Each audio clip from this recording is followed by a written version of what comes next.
Compañeros y amigos, iniciamos este programa de la mesa grillera con la novedad que despertamos con la novedad de que Mauricio Fernández Garza murió esta madrugada. Por eso es que quedó incluido ahí entre los temas que vamos a abordar. Ahorita Antonio Lomas nos va a decir quiénes son. Esa es una nota pues fúnebre, sí. Al rato comentaremos lo que corresponda pues sobre Mauricio. Déjenme decirles que hay un tema que yo tengo muy presente, le estoy dando seguimiento, porque Guadalupe Acosta Naranjo es un personaje que me parece, dentro de todo lo que hemos estado viviendo recientemente, pues representa una opción interesante. Un partido que no se define ni de izquierda ni de derecha, que abre el espacio para mentes brillantes, lúcidas, que aporten tanto de la izquierda como de la derecha. Y yo tengo mucha esperanza de que ese partido, si logra su registro, sea una alternativa ante la situación pues de deterioro del PRI, del PAN y un poco de MC, aunque es menos MC. Bueno, ¿cuál es el nombre del partido, Salvador? Somos México. Según informa Guadalupe Acosta Naranjo esta mañana, ya llegaron a 105 asambleas registradas por el INE, ya les faltan 95 y tienen todavía como de aquí a febrero para completarlas, o sea que se ve muy tranquilo. Y entonces, bueno, si yo tuviera, ¿qué les diría? Unos 30, 40 años menos, a lo mejor estaría pensando en afiliarme a Somos México. Me gusta la idea, sobre todo en un contexto polarizante, que surja una opción de centro, ¿sí? Porque ahorita estamos prácticamente movidos al baile que nos tocan los polarizados. Y si tú no planteas una opción que se ubique en un polo o en el otro, estás frito, ¿sí? Frito en el sentido de que vas a ser ignorado. Entonces, que haya una voz para las personas que, pudiendo ser de derecha o pudiendo ser de izquierda, ¿sí?, tengamos un compromiso con la racionalidad, con la sensatez y con ideas que ya se han quedado casi olvidadas, ¿sí? La idea de unidad nacional, por ejemplo. Ahora simplemente decimos el pueblo, la gente, y Claudia se refiere a sus seguidores. Y la gente del otro polo también se refiere a sus seguidores. Para ellos es la gente. Y la gente es única, pues. ¿Ok? Es un grupo nada más en el que estamos todos. Pero yo no quisiera abordar más estas cosas. Al rato ya hablaremos. Le doy la voz a Antonio Lomas para que nos diga cuáles son los temas que vamos a abordar de manera democrática. Yo creo que esta es la única mesa grillera, o la música. Hay gente que dice mesa de análisis político así de manera muy rimbombante. Pero siempre somos los mismos, me incluyo porque pues en la mesa de análisis político en Televisa siempre estamos Ramón, Alberto y yo, y en general en las mesas que se hacen, sí, siempre son los mismos. Aquí no sabemos nunca quién va a venir y siempre, gracias a Dios, tenemos la oportunidad de conocer a alguien más, ¿sí? Y los temas se definen aquí también de manera democrática. Entonces, para este día, ¿qué tenemos, Toño? Bueno, antes de eso, nada más si quisiera enviarle un mensaje a los fundadores del nuevo partido. Aquí en Nuevo León al menos, yo no conozco la realidad en otros estados, están reclutando también muchos cartuchos quemados. Mucha gente que fueron los rescoldos, los mercantilistas del PRD, entonces también están llegando ya negativos de otros partidos políticos que no tuvieron cabida. Yo espero sinceramente que quienes toman la decisión aquí en Nuevo León de ese partido sea una parte diferente para que obtenga mayor credibilidad aquí en Nuevo León, porque yo sí lo veo como una buena opción. Aquí el problema son los que ya se están colando y son los que saben cómo se maneja el juego del poder, pero ya hablaremos también sobre eso. Muy bien. Por lo pronto los temas son: muere Mauricio Fernández, es el primer tema. El segundo es el tío Ricardo Salinas Pliego. Y el tercero, un tema muy nuestro: Nuevo León, escenario político electoral o escenarios políticos electorales. Adelante, Salvador. Muy bien. Muy bien, compañeros, pues como les decía hace un momento, la noticia del día, que es impactante, por supuesto, para sus seres queridos, para sus cercanos colaboradores, es el deceso de Mauricio Fernández Garza. Podríamos decir Garza Sada para precisar de manera más clara. Yo tuve la oportunidad, no sé si un par de veces, de convivir con él, pero en un contexto de una mesa como esta, ¿sí?, donde se abordaron temas diversos. Un hombre muy ligado a la historia del arte, dejó su huella en San Pedro, pues en ese sentido, sin museos, cosas así. Y cuando una persona tiene todo el dinero del mundo, por supuesto exagerando eso, se mete en la vida pública, uno dice como Juan Gabriel, bueno, pero qué necesidad. Si tienes todo para disfrutar de la familia, de viajes, de todo, ¿qué motivación puede tener una persona que tiene ya en el plano económico una condición de desahogo más que claro, sí, de venirse acá al mundanal ruido de la vida política? Pero bueno, lo hizo. Y lo hizo en la condición propia de los miembros de las clases doradas en Nuevo León. Lo digo simplemente como una apreciación, como un diagnóstico, en modo alguno como una denostación. A ver, en Nuevo León, particularmente en Monterrey y la zona metropolitana, tenemos una estratificación muy clara, ¿sí? Hay grupos que pertenecemos a diferentes grupos. Por supuesto empezamos y vamos de abajo para arriba, ¿sí? Pues la clase marginada, ¿sí? Podríamos decir que son los que nacen condenados a una vida de carencias, condenados a la marginación, condenados pues a una serie de situaciones de apremio, de sufrimiento, etcétera, ¿sí? Ellos no se pueden asomar aquí en Nuevo León a ciertos lugares porque los van a quitar. Vamos, si ellos quisieran darse el gustito porque cobraron un aguinaldo, porque tuvieron alguna oportunidad de ir a un antro, como dicen los jóvenes, estamos hablando de una persona así joven, llega ahí y le dice, tú no puedes pasar. ¿Por qué? Porque esta es una sociedad clasista, ¿sí? Tan simple como eso. Y luego sí, la clase media baja, que pues está más o menos en una situación más complicada, más desahogada, son los que tienen que estar luchando, ¿sí? Y en un todavía, digamos que resto de promoción social, ¿sí? Tenemos la oportunidad de ver que esos grupos de repente avanzan, ¿sí? Hacia la clase media plena, algunos hasta la clase media alta, hasta ahí van a llegar, ¿sí? La clase media, pues, el grueso, donde están los trabajadores, algunos profesionistas, etcétera, ¿sí? Y luego la clase media alta, un grupo pequeño, ¿sí? Donde están ahí, pues, algunas personas que han tenido una situación, digamos que adecuada, y otros que de repente llegan y se asoman a esos grupos. Sí, ahí están aquellas personas que, como decía Colosio, son de la cultura del esfuerzo, gente muy brillante de clase media, incluso de clase media baja, ¿sí? Y yo creo que hay casos también de gente de la clase más baja que por su brillantez, ¿sí? Sobre todo en oportunidades que están dando algunas instituciones para que esos genios que tenemos ahí pues no se malogren, ¿sí? Y ellos pueden llegar muy arriba.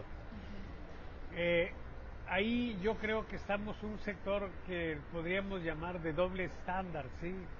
Tenemos algo, pero es muchísimo menos de lo que podríamos tener, ¿sí? Porque para poder llegar ahí tuvimos que aportar de más.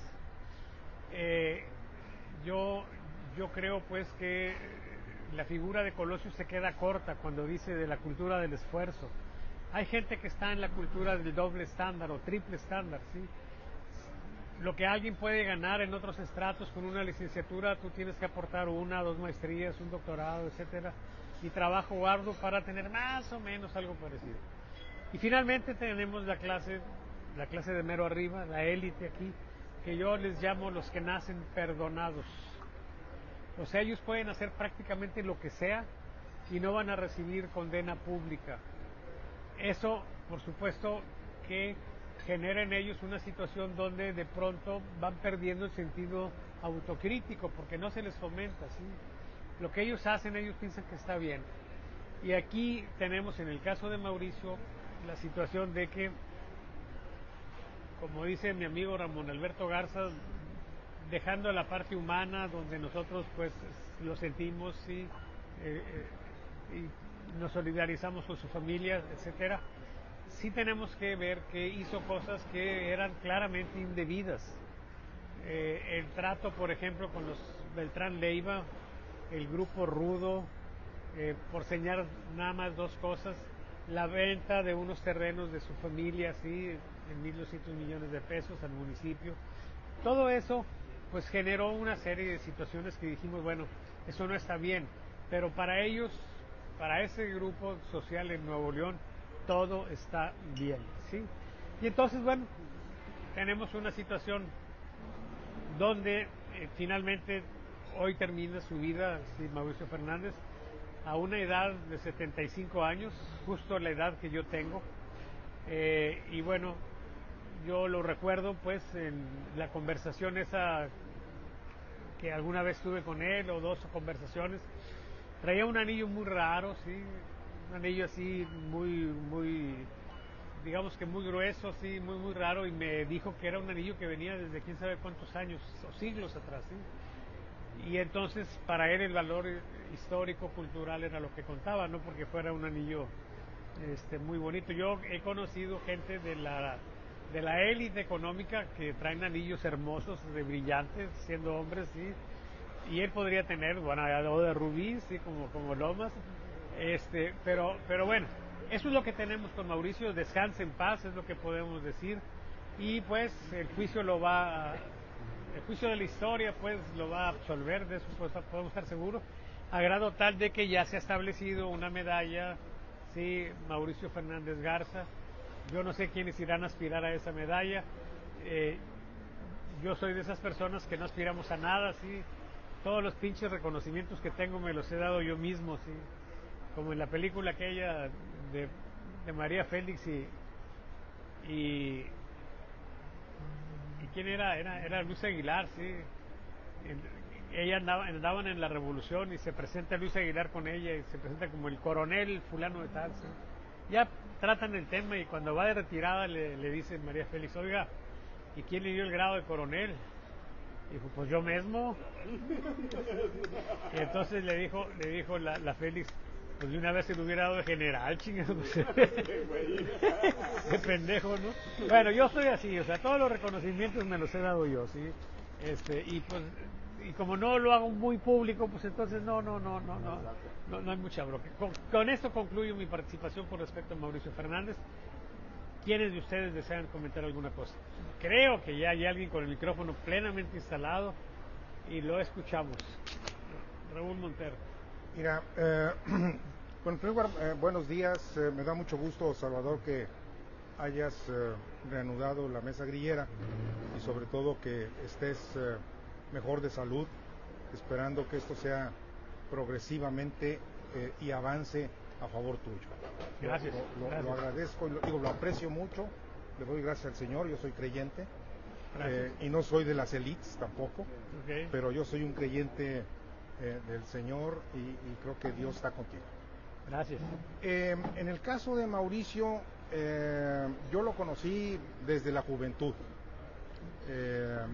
Tuvimos la oportunidad de compartir muchísimas experiencias de índole juveniles, que a pesar de que este programa está patrocinado por el Congal del Bienestar, no puedo mencionarlas, por razones obvias. O sea, ¿andaba usted con galero con Mauricio? No, simple y sencillamente por respeto al difunto y por respeto a las familias y por respeto a la sociedad.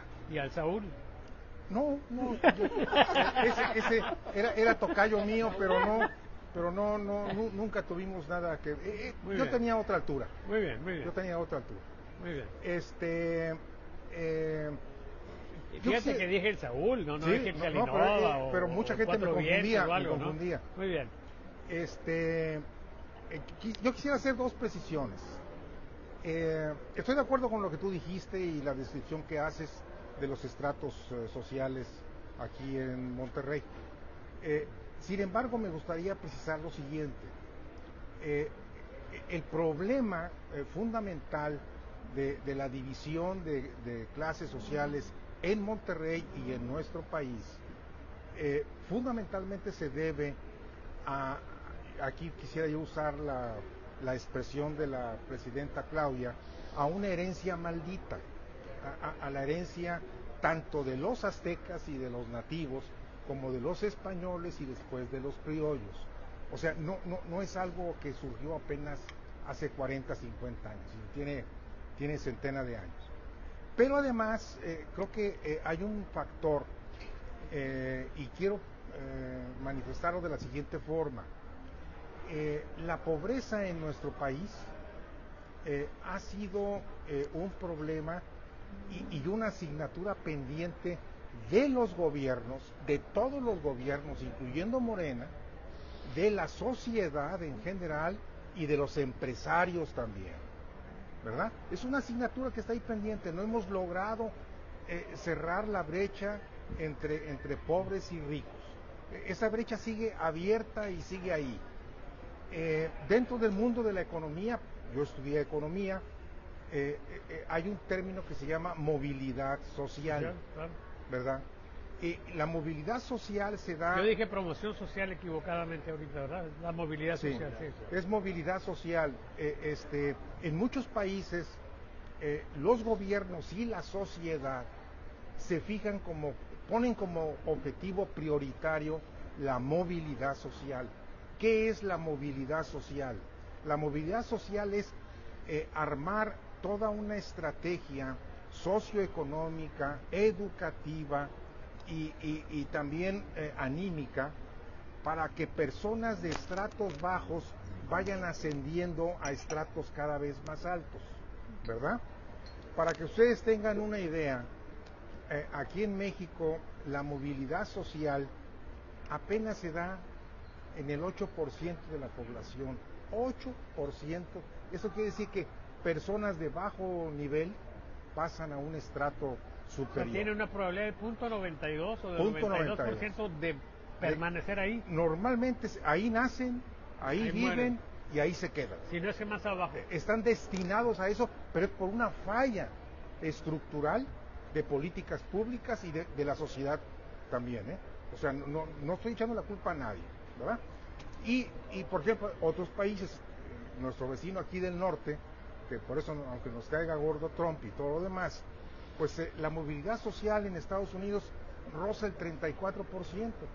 O sea, 1 de cada 3 habitantes en Estados Unidos la brinca a estratos superiores. Y hay otros países, como es el caso de Noruega, como es el caso de Finlandia, el caso inclusive de Holanda y Alemania, es arriba del 50%. ¿Verdad? Entonces, nomás quería precisar esto, porque me da la impresión que a veces cuando utilizamos este tipo de ejemplos, lo hacemos con ay, pobrecitos nosotros los pobres, qué malditos son los ricos. No, creo que hay un problema estructural, que es una asignatura que todos tenemos pendientes. Ese para mí sería el primer planteamiento. El segundo planteamiento es que Mauricio sí nació en pañales de seda. Su mamá, a la cual tuve el gusto de conocer, doña Márgara Garzazada, era una mujer muy talentosa, una amante del arte en todos sus sentidos, coleccionista.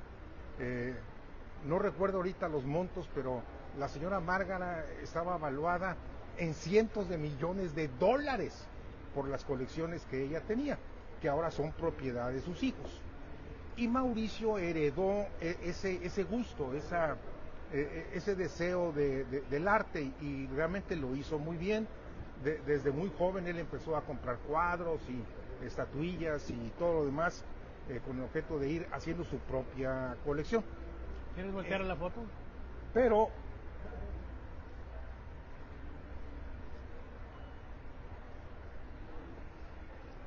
Listo. su papá era don Alberto Fernández Ruilova, cofundador, junto con sus hermanos, de Pigmentos y Óxidos, una empresa regiomontana que elaboraba pigmentos de colores para hacer pinturas y otro tipo de cosas más. Una empresa que está viva, ahí está todavía, sigue trabajando, exitosa.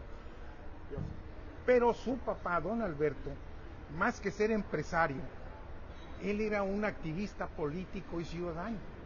Es más, él fue parte de la fundación de Nuevo León, del PAN en Nuevo León. Entonces, Mauricio tenía esa combinación muy rara del activismo político de su papá con el activismo cultural de su mamá, ¿verdad? Sí. De empresario nunca lo fue, Mauricio, nunca lo fue. Llegó a ser director general de varias áreas ahí del grupo Alfa, la turística, por ejemplo, que yo me acuerdo. Tuvo también que ver, sí, ¿verdad? Y de otras actividades ahí. Pero como empresario, Mauricio no trabajó. Entonces, de lo demás, pues puedo decir que Mauricio pues fue un miembro activo del PAN, muy importante, sobre todo en aquellas épocas cuando el PRI era el partido hegemónico. Mauricio tuvo la personalidad y la presencia para hacer varias batallas, que inclusive muchas de ellas fueron exitosas, pero Mauricio adoraba su municipio de San Pedro. Para él, su ancla política era eminente San Pedro, sin demeritar que también participó como senador de la República y representó muy bien al estado de Nuevo León. Yo deseo que descanse en paz, deseo que su familia se encuentre la paz, la esperanza y la fe en estos momentos difíciles. Murió como era Mauricio. Todo este proceso de la enfermedad y todo lo demás, atrabancado y echado para adelante, tantito sí, tantito no, y murió como él quería morir, no me cabe ni la menor duda. Y aprovecho también para darle pésame a sus hijos, a sus nietos, de la familia oficial y de la otra familia que no era oficial, pero que Mauricio lo reconoció a estos dos muchachos, les dio educación, excelente educación, fue responsable en ese sentido y responsable en otras cosas. Y yo soy como la caja fuerte, que se me olvidó cuál es el código para abrirla, y ahí me quedo. Tan. Muy bien, muy interesante la descripción que hace Raúl Munter, pues, con la fuerza argumentativa de la vivencia, pues. Ranulfo Martínez. ¿Qué tal? Sí, muchas gracias. Pues igual sí, lamento el fallecimiento, ya era algo que ya esperábamos. ¿Se ve? No me estoy viendo yo. Perdón. Ok, ya después del detalle técnico. Sí, es lamentable el fallecimiento de Mauricio, es un personaje único en la política neoleonesa, principalmente, como dice Raúl, en San Pedro. A mí me tocaron dos experiencias relevantes con él. Una, aun cuando nunca tuve el gusto de platicar con él, aun cuando éramos militantes del Partido de Acción Nacional, lo apoyé en la campaña para gobernador. Yo era candidato a diputado local. En ese entonces, pues digo que me fue mal a mí, porque dado que fue una campaña que no fue favorable para el partido, y se perdió en 2003, se perdió fuertemente. Entonces un servidor pues no pude entrar ni de repechaje. Entonces, sin embargo, bueno, Mauricio, esa es una parte personal en la que yo puedo decir que no pude llegar a la diputación por esa situación. Sin embargo, bueno, pues son cosas de la política. Él traía unas ideas adelantadas, que muchas de esas ideas que ha dicho en aquel entonces hoy ya son muy naturales, hoy a lo mejor hasta se le aplauden, en aquel entonces pues fueron utilizadas para demeritarlo, y eso nos costó políticamente. Ya después, pues bueno, Mauricio es 4 veces alcalde del municipio de San Pedro. En la tercera ocasión que fue alcalde del municipio de San Pedro, fui invitado a ser director de transparencia por el entonces contralor del municipio de San Pedro, don Encarnación Ramones Saldaña. Una invitación, me tocó estar colaborando en el municipio de San Pedro, y sí vi un alcalde que era muy echado para adelante, ser muy eficiente en la recaudación de recursos, en llevar a cabo programas para modernizar San Pedro, para poder dotarlo de una mejor vigilancia y mejor seguridad. Y en el tema de transparencia también las instrucciones en general eran que el municipio fuera transparente, que se diera la información a la gente, y en ese sentido pudimos hacer muchas cosas muy interesantes en el municipio. Entonces yo creo que al final le queda en deuda, o más que en deuda, yo creo que Mauricio logró hacer algo bien por San Pedro. O sea, se facilitó como en San Pedro recauda muchos recursos, pero gracias a que se tuvo alguien visionario como Mauricio, pues se ha logrado hacer muchas cosas muy interesantes. Yo creo que Mauricio, sin duda alguna, si él hubiera estado en unas buenas condiciones, hubiera sido un buen activo para la próxima campaña electoral para la gubernatura. Desafortunadamente, pues sus condiciones de salud ya no dejaba ver esa posibilidad, y hoy pues se nos adelantó. Mi sentido pésame para su familia, para todos sus seres queridos y para el municipio de San Pedro. Ojalá y pues descanse en paz, que descanse en paz, y mis condolencias para todos ellos. Muy bien. Salud. Sobre este tema, te escuchamos, Lomas.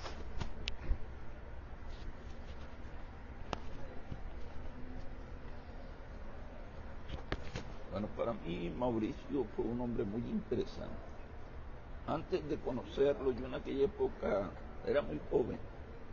Él era alcalde y me aseguraron que Mauricio era un hombre que todo para adelante, nada para atrás ni para los lados. Yo pensaba que no tenía capacidad de rectificación y de reflexión. Era un necio metido a la política. Pues yo venía de las clases más populares posibles y veíamos a los ricos como nuestros enemigos.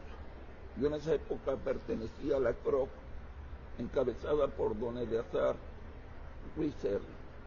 Se dio un conflicto muy fuerte por culpa de Tatiana Cloutier, una colonia llamada Los Pinos, y una gran cantidad de posesionarios a la orilla del río Santa Catarina.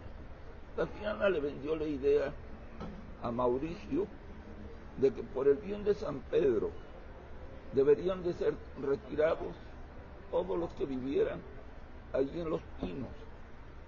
Llegaron grupos de policías a buscar desalojarlos. Como no podían confirmar que eran propietarios, pues supuestamente la situación era fácil. Le hablaron a varios activistas, los ciudadanos, entre ellos a un servidor en aquella época, y tuvimos todo el respaldo de don Eleazar Ruiz Cerda, y se dio una contienda muy interesante. Pero ¿cuál es el fondo de este punto?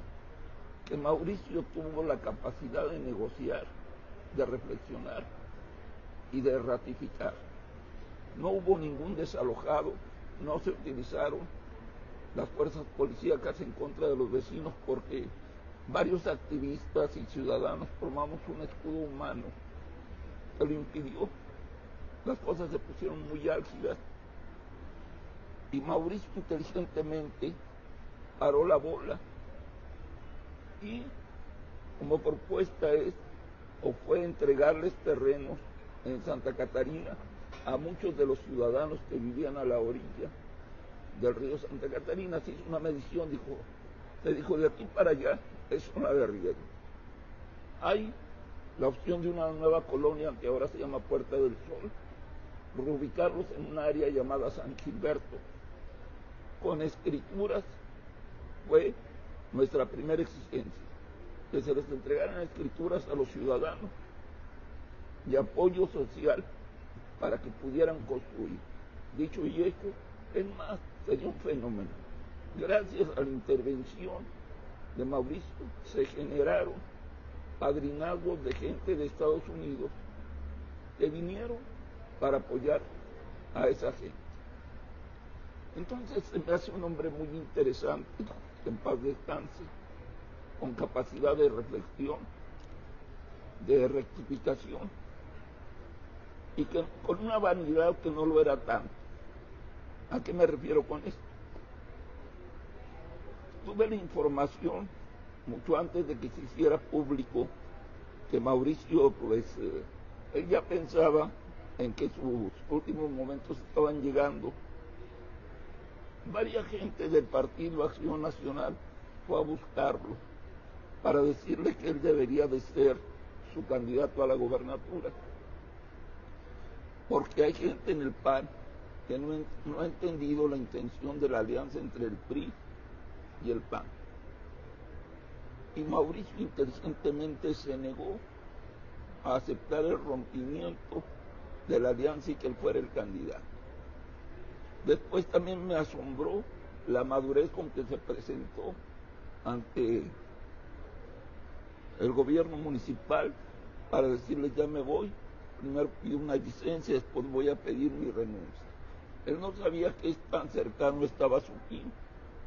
Y se me hace un acto de madurez increíble, porque hay muchos políticos que su decir es muy simple: a mí me sacan del poder con las patas por delante. Entonces, pues se me hizo muy interesante la vida y la historia de Mauricio. Ahí la dejo. Muy bien. Sobre este tema de Mauricio Fernández, ¿alguien más quiere comentar alguna cosa?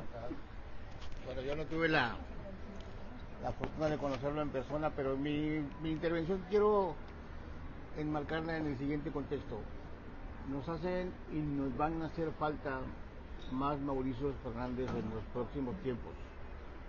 Él, lejos de ser una gente que llamara a la polarización o a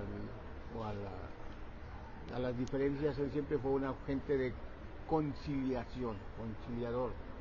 Y yo creo que los tiempos del país en ese momento van a necesitar de aquí en adelante políticas públicas conciliadoras. Y no me queda duda de que si el Partido Revolucionario Institucional en su nombre llevaba la palabra revolución como cambio permanente, revolución, y la cuarta transformación, bueno, igual transformación y revolución son sinónimos. Pues yo no sé qué término usar, pero necesitamos que el país en este momento evolucione, revolucione, se transforme hacia una conciliación nacional, y espero que surjan más Mauricios del norte del país, porque siempre los grandes cambios de este país han iniciado en el norte del país. Eso es todo lo que quiero decir. Nos van a hacer falta muchos Mauricios de hoy en día. Sobre el tema de Mauricio, ¿alguien desea comentar alguna cosa más? Adelante.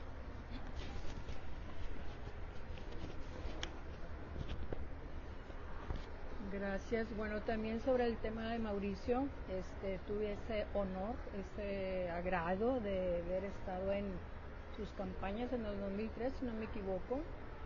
Lo que yo observaba en Mauricio era no a la discriminación, era una persona que los estatus sociales, al menos en esos años, no eran para él un impedimento hacer campañas.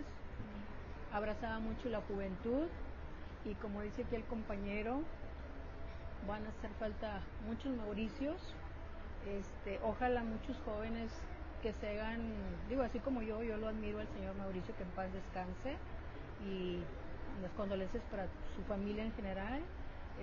Fue un gran hombre, así lo percibo yo, aunque no haya sido de Monterrey, sino de San Pedro Garza.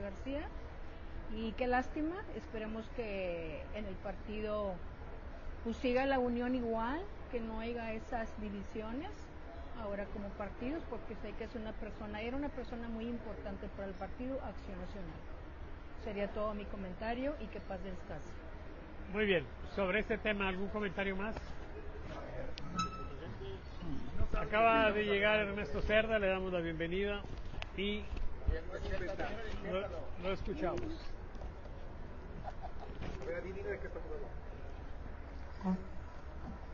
Qué bárbaro. El día de hoy en la mañana, como eso de las, casi serían 6 de la mañana,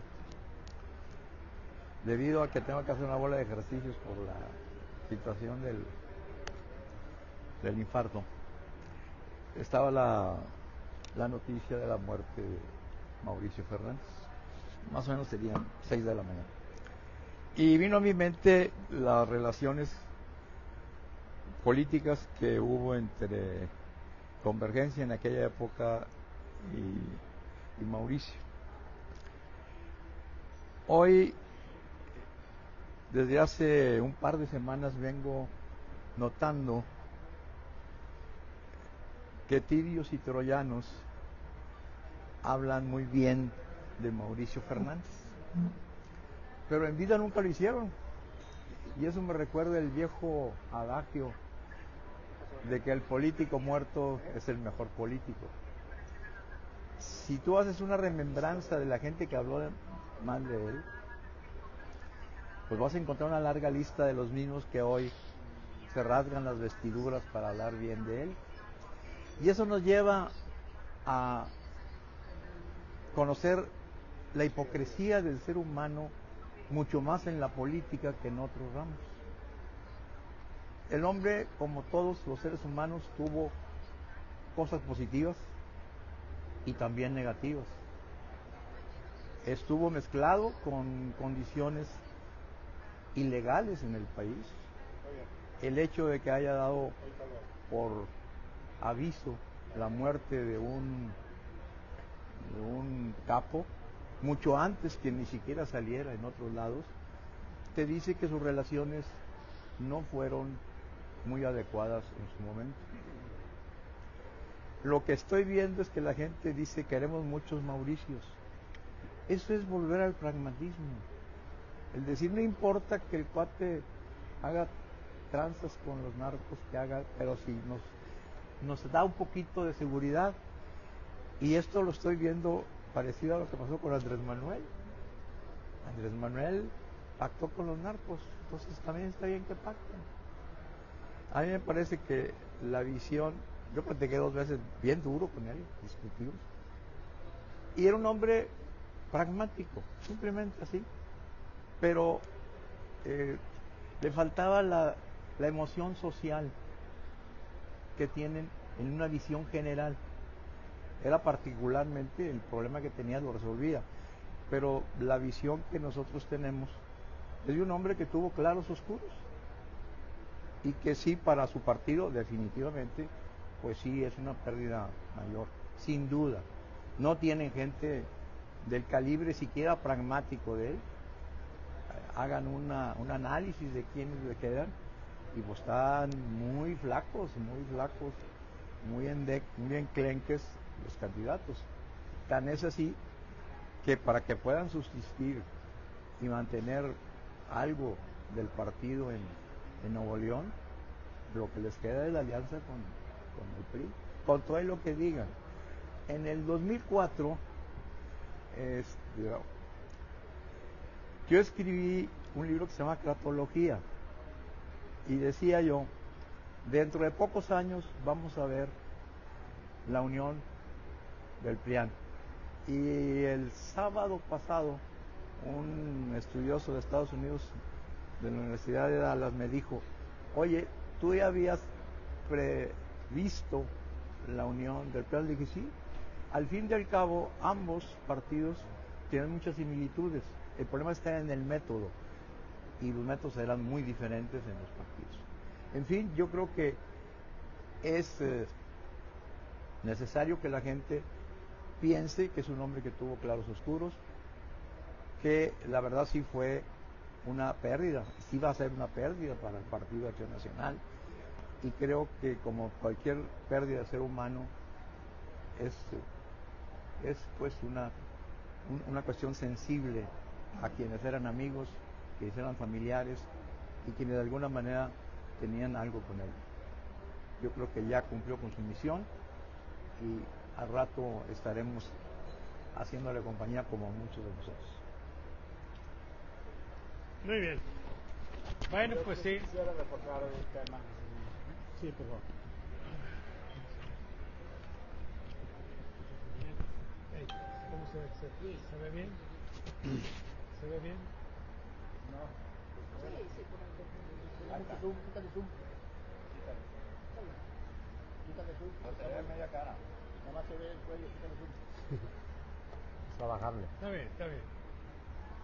Don't worry about. Ándale. Sí, mira, algo que se me pasó y aprovechando lo que se ha dicho, Mauricio fue una persona que aun cuando otra nació vez. nació cuna de seda, millonario con muchos recursos, fue una persona que se preocupó y ocupó de las personas de escasos recursos. Él impulsó mucho el esfuerzo y el mejoramiento de San Pedro 400, llevando a cabo muchas mejoras. También igualmente el Parque Cloutier que está ahí cerca. Inclusive en la tercera gestión, una de sus estrategias políticas, programas de gobierno, fue por un solo San Pedro, que es lograr que en San Pedro no hubiera una sola persona con marginalidad. Creo que al final no se logró al 100%, pero sí se avanzó mucho. Entonces, durante los periodos de Mauricio, no solamente San Pedro mejoró en la parte de los millonarios, en el sector acá de Valle Oriente, en su desarrollo, sino también al sector popular, como Monterrey 400, San Pedro 400, sí mejoró. Entonces fue alguien que también tuvo esa visión de llevar a la gente de escasos recursos y de llevarles a cabo desarrollo social. Entonces es algo que también se tendrá que reconocer. Y todo este avance de San Pedro en los últimos 35, 40 años, pues tiene 4 gestiones de Mauricio, que fue alcalde. Saludos. Muy bien, compañeros, pues hasta aquí dejamos el tema. Yo solamente quisiera comentar con respecto a lo que dijo Ernesto, de cómo en vida pues no fue tan reconocido Mauricio, sí, y cómo ahora pues digamos que podríamos decir empezó la procesión desde el momento en que decretan la medalla Mauricio Fernández, etcétera. Pero es una situación que tiene que ver por lo menos con América Latina. Hay una novela brasileña que se llama El Bien Amado. Y en El Bien Amado toda la trama, pues, aunque se entrelazan historias como siempre en las telenovelas, es que el cacique del pueblo, alcalde de mucho tiempo, tenía una confrontación con la gente, sí, constante. Había una disputa porque él quería hacer un cementerio y como estaban en una playa decían, pues, ¿para qué si nosotros los echamos al mar a los muertos? Y cuando por razones sanitarias no se puede, vamos a un pueblo vecino y ahí sepultamos a nuestros muertos. Y entonces mucho de la novela va viendo los esfuerzos tanto de él como del pueblo, sí, para ver el tema del panteón, porque ya estaba hecho, pero no estaba inaugurado porque no tenía ningún muerto ahí sepultado. Entonces cuando había alguna posibilidad de que hubiera algún muerto, el alcalde claramente hacía cosas pues para que se muriera, ¿sí? y sepultarlo. Y el pueblo hacía lo contrario, pues para que no hubiera un muerto y no se cumpliera el capricho de este cabrón, ¿sí? con su cementerio.